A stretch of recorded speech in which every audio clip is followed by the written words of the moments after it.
प्रधानमंत्री नरेंद्र मोदी ने एक बार फिर कोरोना को लेकर राज्यों के मुख्यमंत्रियों के साथ मीटिंग की। मोदी ने कहा कि कोरोना कर्फ्यू लोगों को अवेयर कर रहा है, हमें इस पर ध्यान देने की जरूरत है। अब माइक्रो कंटेनमेंट जोन पर ध्यान दीजिए, इसमें सरकार को ज्यादा मेहनत करनी पड़ती है, लेकिन ये मेहनत रंग लाई।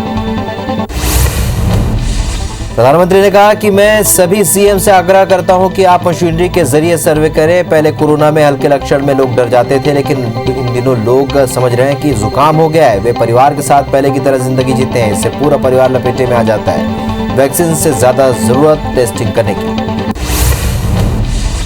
प्रधानमंत्री ने कहा कि कंटेनमेंट जोन पर टेस्टिंग पर बहुत जोर देना है। यहाँ एक भी व्यक्ति टेस्ट के बिना रुकना नहीं चाहिए। ट्रैकिंग में प्रशासनिक स्तर पर बहुत तेजी की जरूरत है। 72 घंटे में 30 कॉन्टैक्ट ट्रेसिंग से टारगेट कम नहीं होना चाहिए। कंटेनमेंट जोन की सीमाएं भी तय होनी चाहिए।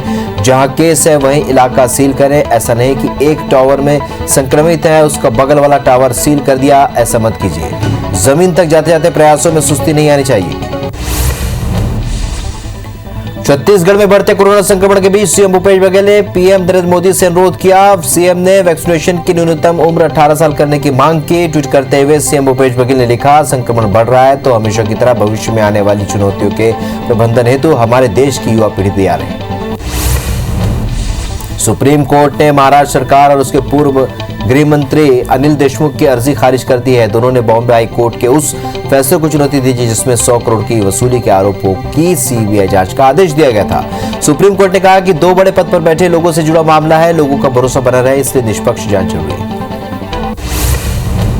एंटीलिया केस और मनसुख हिरेन की हत्या के मामले की जांच करने वाली एनआईए ने सचिन वजय के मेंटर रहे पूर्व एसीपी प्रदीप शर्मा को लगातार दूसरे दिन पूछताछ के लिए बुलाया।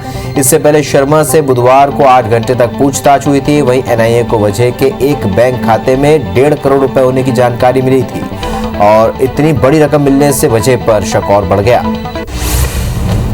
कुपवाड़ा पुलिस ने पाकिस्तान प्रायोजित नार्को टेरर मॉड्यूल का भंडाफोड़ किया है। साथ ही एक व्यक्ति को गिरफ्तार किया और उसके कब्जे से 9 किलो हेरोइन बरामद की है और उसकी कीमत 50 से 60 करोड़ है। कश्मीर में आतंकवादी संगठनों को वित्तीय सहायता देने के लिए स्मगलर ड्रग के धंधे में शामिल है, ये कहना है कुपवाड़ा एसएसपी का। उत्तर प्रदेश के बिजनौर में एक मकान में पटाखे बनाने के दौरान विस्फोट होने से आग लग गई और इस घटना में 5 लोगों की मौत हो गई। पुलिस ने मालिक को गिरफ्तार कर लिया, साथ ही सभी शवों को पोस्टमार्टम के लिए भेज दिया है। कोरोना के बढ़ते मामलों को देखते हुए न्यूजीलैंड ने 11 से 28 अप्रैल तक भारतीयों की एंट्री पर रोक लगा दी है। न्यूजीलैंड के प्रधानमंत्री जेसिंडा अर्डन ने कहा कि उनके देश में पिछले 24 घंटे में कोरोना संक्रमण के 23 मामलों में से 17 भारतीय हैं जो हाल ही में भारत से लौटे थे। बीजापुर में हुई मुठभेड़ के बाद बंधक बनाए गए सीआरपीएफ के जवान राकेश्वर सिंह को नक्सलियों ने छोड़ दिया है। नक्सलियों ने जन अदालत लगाकर मध्यस्थता करने गए सामाजिक लोगों और पत्रकारों के हाथों सौंप दिया। सबसे बड़ी बात यह रही कि नक्सलियों ने किसी तरह की शर्त नहीं रखी, बिना शर्त उसे रिहा किया गया। राकेश्वर की रिहाई के बाद उनके परिवार में खुशी का माहौल है। उनकी पत्नी मीनू मनहास ने IBS24 को धन्यवाद दिया। साथ ही उन्होंने कहा कि मैं भगवान का, केंद्र और छत्तीसगढ़ सरकार का भी धन्यवाद करती हूं। आज मेरी जिंदगी में सबसे खुशी का दिन है। वहीं जवान की मां कुंती देवी ने भी सरकार और मीडिया को धन्यवाद दिया। उन्होंने कहा कि हम बहुत ज्यादा खुश हैं जो हमारे बेटे को छोड़ रहे हैं, उनका भी धन्यवाद करती हूं, भगवान का भी धन्यवाद करती हूं। उन्होंने कहा कि जब सरकार की बात हो रही थी तो मुझे थोड़ा भरोसा था। जवान की रिहाई पर मुख्यमंत्री भूपेश बघेल ने खुशी जताई है। वहीं सीएम ने मध्यस्थों और अभियान से जुड़े लोगों का आभार जताया। साथ ही गृह मंत्री ताम्रध्वज साहू और पूर्व सीएम रमन सिंह ने भी जवान के सकुशल रिहाई पर खुशी जताई। कोरोना संकट के बीच आज मध्य प्रदेश में एक इतिहास रचा है। मुख्यमंत्री शिवराज सिंह चौहान ने भोपाल के मिंटो हॉल से प्रदेश की 1891 MSME इंडस्ट्री का वर्चुअल लोकार्पण और भूमि पूजन किया। इस अवसर पर सूक्ष्म, लघु और मध्यम उद्यम विभाग के मंत्री ओम प्रकाश सकलेचा और कृषि मंत्री कमल पटेल भी मौजूद रहे। सीएम शिवराज सिंह चौहान ने अपने संबोधन में कहा कि हमारा ध्यान रोजगार पर रहेगा। सबको सरकारी नौकरी नहीं दी जा सकती, लेकिन फिर भी नौकरी के अवसर हम खोल रहे हैं। सीएम ने नौजवानों से अपील की है कि रोजगार मांगने के बजाय रोजगार देने वाले बन जाओ। सीएम शिवराज सिंह चौहान ने कोरोना के बीच जनता से सहयोग की अपील की। उन्होंने कहा कि मास्क लगाएं, हाथ बार बार धोएं और कोरोना के नियमों का पालन करते रहें। कोरोना से संक्रमित नहीं होना प्रदेश की सबसे बड़ी सेवा है। मैं लंबा लॉकडाउन नहीं चाहता। सीएम शिवराज सिंह चौहान ने आज भी पौधारोपण किया। उन्होंने स्मार्ट सिटी पार्क में अशोक का पौधा लगाया। इसके बाद उन्होंने कहा कि कोविड नियंत्रण के लिए पर्याप्त इंतजाम है। मध्य प्रदेश में कोरोना के बढ़ते मामले को लेकर सीएम शिवराज सिंह चौहान अधिकारियों के साथ अहम बैठक में शामिल हुए। सीएम आवास में हुई इस बैठक में फैसला लिया गया कि शहरी क्षेत्रों में शुक्रवार शाम 6 बजे से सोमवार सुबह 5 बजे तक लॉकडाउन रहेगा। मध्य प्रदेश की शिवराज सरकार छोटे किसानों की सब्जियों पर एमएसपी लगाने का प्लान बना रही थी लेकिन उससे 4 महीने बाद उद्यानिकी विभाग ने उसे फेल कर दिया। उद्यानिकी विभाग के राज्य मंत्री का कहना है कि फिलहाल इसकी जरूरत नहीं है। किसानों को दूसरे तरह से लाभ देने का काम अब सरकार कर रही है। वहीं विपक्ष अब राज्य सरकार पर तंज कस रहा है। दमोह उपचुनाव को लेकर बीजेपी और कांग्रेस के नेता पूरी जोर आजमाइश में जुटे हुए हैं और इस बीच कांग्रेस के स्टार प्रचारक और राष्ट्रीय प्रवक्ता साधना भारती भी दमोह पहुंची, जहां उन्होंने बीजेपी पर जमकर निशाना साधा। उन्होंने कहा कि बीजेपी झूठ छाप चूरन बांटने का काम करती है। रायपुर के सब्जी बाजार में आज सुबह लोगों की भीड़ उमड़ पड़ी। लोग इस दौरान सोशल डिस्टेंसिंग की जमकर धज्जियां उड़ाते नजर आए। कल शाम से रायपुर में 10 दिनों के लिए लॉकडाउन लगेगा, जिसके चलते बाजारों में भीड़ देखने को मिल रही है। वहीं सब्जियां दोगुने दाम में बिक रही हैं। रायपुर में लॉकडाउन के ठीक पहले बाजार में जमकर कालाबाजारी हो रही है, जिसे रोकने के लिए कलेक्टर ने टीम गठित कर दी है। जनता महंगे दाम में मिल रहे सामान की शिकायत टीम से कर सकती है। प्रशासन ने दावा कि दुकानदारों लोगों से ज्यादा कीमत नहीं वसूल पाएंगे। राजनांदगांव में भी कोरोना संक्रमण बढ़ता जा रहा है और उसे देखते हुए यहां भी लॉकडाउन का फैसला लिया गया है। शनिवार शाम से 19 अप्रैल तक राजनांदगांव में लॉकडाउन लागू रहेगा। राज्यसभा सांसद फूलदेवी नेताम ने फरसगांव सामुदायिक स्वास्थ्य केंद्र में गुरुवार को कोरोना का पहला टीका लगवाया, जहां उन्होंने टीका लगवाने से पहले जांच भी करवाई और जिसकी रिपोर्ट सामान्य आने के बाद उन्हें टीका लगाया गया। इस दौरान उन्होंने लोगों से भी टीका लगवाने की अपील की। जबलपुर हाईकोर्ट ने आदेश दिया कि कोरोना मरीजों के इलाज के बदले निजी अस्पताल तय दर से ज्यादा पैसा लेते हैं तो उन पर सख्त कार्रवाई की जाए। सरकार ने भी हाईकोर्ट में ये अंडरटेकिंग दी है कि अगर निजी अस्पताल कोरोना मरीजों से मनमानी वसूली करते हैं तो संबंधित जिलों के सीएमएचओ के जरिए उन पर तत्काल कार्रवाई की जाएगी। कवर्धा में लगातार बढ़ते कोरोना संक्रमण के बाद भी लोग लापरवाही बरत रहे हैं। प्रशासन की सख्ती के बाद भी लोगों में जागरूकता की कमी देखी जा रही है। शहर के बैंकों में लोगों की भीड़ इतनी ज्यादा है कि वहां खड़े होने तक की जगह नहीं है, जिसकी वजह से कोरोना का खतरा और बढ़ गया है। राजधानी भोपाल में कोरोना के बढ़ते केस को लेकर प्रशासन और स्वास्थ्य विभाग अलर्ट हो गया है। हमीदिया में बेडों की संख्या 500 से बढ़ाकर 800 कर दी गई है। साथ ही पीपुल्स हॉस्पिटल और जेके हॉस्पिटल को कोविड हॉस्पिटल बनाया गया है। कोरोना से बचने के लिए बलरामपुर में मास्क के बाद अब वैक्सीनेशन पे भी लोगों की जागरूकता देखने को मिल रही है। शहरी क्षेत्र के अलावा ग्रामीण इलाकों के लोग भी वैक्सीन लगवाने के लिए अस्पताल पहुंच रहे हैं, जिसकी वजह से अस्पतालों में भारी भीड़ देखने को मिली। तखतपुर स्वास्थ्य केंद्र में कोरोना का टीका खत्म होने से ग्रामीणों को निराश होकर वापस लौटना पड़ा। बता दें कि प्रशासन की गाइडलाइन के अनुसार 45 वर्ष के ऊपर वाले लोगों को वैक्सीन लगाई जा रही है और कोरोना के बढ़ते केस को लेकर ग्रामीण भी टीका लगवाने में उत्सुकता दिखा रहे हैं। इंदौर की देवी अहिल्या यूनिवर्सिटी की प्रवेश परीक्षा पर कोरोना के चलते संकट के बादल मंडरा रहे हैं। कुलपति ने मई महीने तक कोरोना की स्थिति देखकर ही परीक्षा कराने की मंशा जताई है। पिछली बार बढ़ते संक्रमण के कारण मेरिट के आधार पर स्टूडेंट्स को प्रवेश दिया गया था। फिलहाल उच्च शिक्षा विभाग भी इस मामले पर मौन। कोरोना के दूसरे दौर में भी तखतपुर की ग्राम पंचायतों में मनरेगा के कार्य जोरों पर है, लेकिन इस दौरान सोशल डिस्टेंसिंग का अनदेखा कर नाबालिगों से भी काम कराया जा रहा है। ऐसा एक मामला अरईबंद में सामने आया, जहां पर 12 से ज्यादा छोटे स्कूली बच्चों से भी मनरेगा का काम कराया जा रहा है। कोरोना काल में भी कई व्यापारी ज्यादा मूल्य पर सामान बेच रहे हैं और एक ऐसे ही व्यापारी पर धमतरी नगर निगम की टीम ने 2500 रुपए का जुर्माना लगाया। टीम ने धर्मेंद्र किराना स्टोर पर कार्रवाई की। इस दौरान टीम ने अन्य दुकानदारों को भी उचित दाम में सामान बेचने के निर्देश दिए।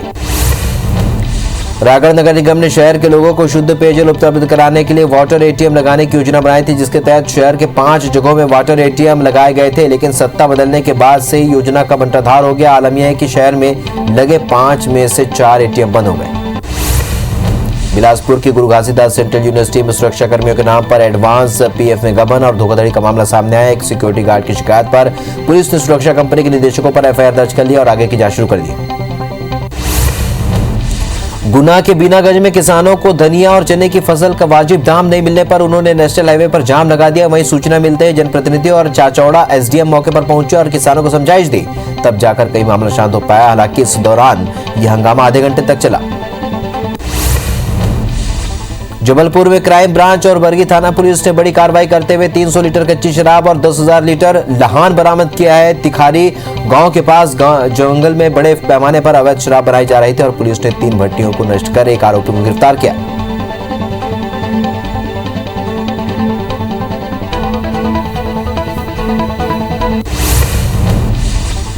शाहजहांपुर के शुजालपुर स्थित गेहूं खरीदी केंद्र के पास लगी ट्रैक्टरों की कतार के ऊपर केले से भरा एक ट्रक अचानक पलट गया, जिससे ट्रैक्टर के नीचे दबने से 2 किसान गंभीर रूप से घायल हो गए। इसके बाद ट्रक ड्राइवर और क्लीनर ट्रक छोड़कर भाग गए, जिसकी वजह से 1 घंटे तक यातायात प्रभावित रहा।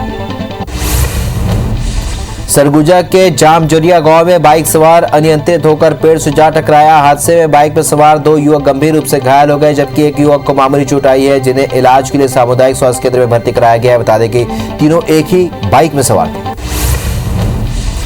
दतिया के बड़ौनी में अतिक्रमण हटाने की कार्रवाई की गई। जिला प्रशासन ने बड़ौनी बिल्हारी रोड पर अतिक्रमण कर बनाए गए 40 मकानों और दुकानों को तोड़ दिया। बड़ौनी नगर परिषद में पहली बार अतिक्रमण हटाने की कार्रवाई की गई। ये कार्रवाई बड़ौनी तहसीलदार मोहिनी साहू की देखरेख में की गई। इंदौर एसटीएफ पुलिस ने धार के राजेंद्र सूरी सहकारिता साख संस्था के चना घोटाला कांड में संस्था प्रबंधक और एक अन्य आरोपी को गिरफ्तार किया है। बता दें कि 93 करोड़ रुपए के धोखाधड़ी के मामले में अब तक 9 आरोपियों की गिरफ्तारी हो चुकी है, जबकि 20 आरोपी भी फरार हैं, जिन पर इनाम घोषित है। किरंदुल की बचेली पुलिस ने बुधवार को साप्ताहिक बाजार से 2 नक्सलियों को गिरफ्तार किया है। पुलिस के मुताबिक मुखबिर की सूचना के आधार पर घेराबंदी की और दोनों को पकड़कर उनसे पूछताछ की, जिसमें दोनों ने बताया कि उन्हें बड़े नक्सली लीडरों ने पुलिस की गतिविधियों की रेकी करने भेजा था। सरगुजा के लुंड्रा में एक युवती का अपहरण कर दुष्कर्म का मामला सामने आया है। मामले में पुलिस ने एक मुख्य आरोपी सहित 2 लोगों को गिरफ्तार किया। पुलिस के मुताबिक 5 मार्च को कामेश्वर यादव ने युवती का अपहरण किया और उसे बंधक बनाकर रखा, जहां उसने 18 दिनों तक युवती से दुष्कर्म किया। धमतरी में शादी का झांसा देकर एक नाबालिग से दुष्कर्म का मामला सामने आया है। वहीं पीड़िता के बयान के आधार पर कोतवाली पुलिस ने आरोपी को गिरफ्तार कर लिया है। नाबालिग ने बताया कि आरोपी ने उसे शादी का झांसा देकर अपने साथ भगा कर ले गया था, जहां आरोपी ने उसके साथ जबरदस्ती दुष्कर्म किया। भोपाल क्राइम ब्रांच ने 20 दिन पहले 2 शातिर सटोरियों को गिरफ्तार किया था और पुलिस के मुताबिक दोनों सटोरिये महीने का 35 से 40 हजार रुपए कमाते थे, जिनका 3 अलग अलग बैंकों में अकाउंट मिला है।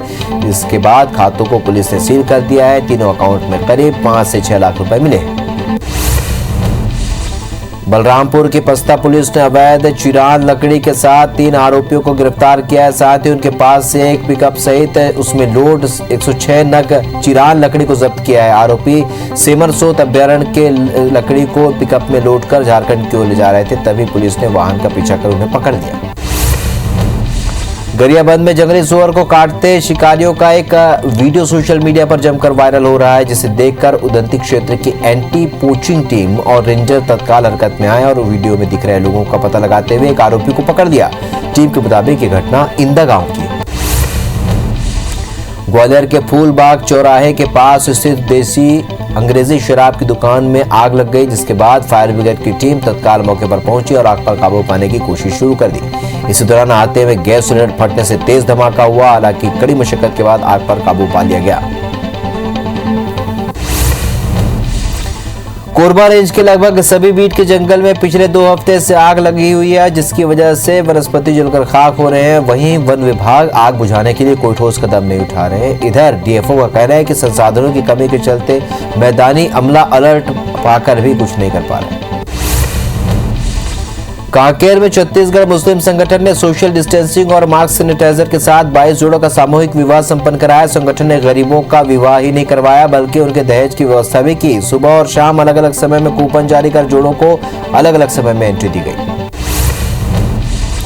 शॉर्ट फिल्मों के प्रतिष्ठित फिल्म उत्सव चित्र भारती फिल्मोत्सव के साल 2022 संस्करण का आयोजन भोपाल में किया जाएगा, जिसमें युवाओं को रोजगार के अवसर भी मिलेंगे। बता दें कि इस साल 2022 में होने वाला यह फिल्म उत्सव का 4था संस्करण रहेगा। ये उत्सव हर 2 साल में एक बार होता है।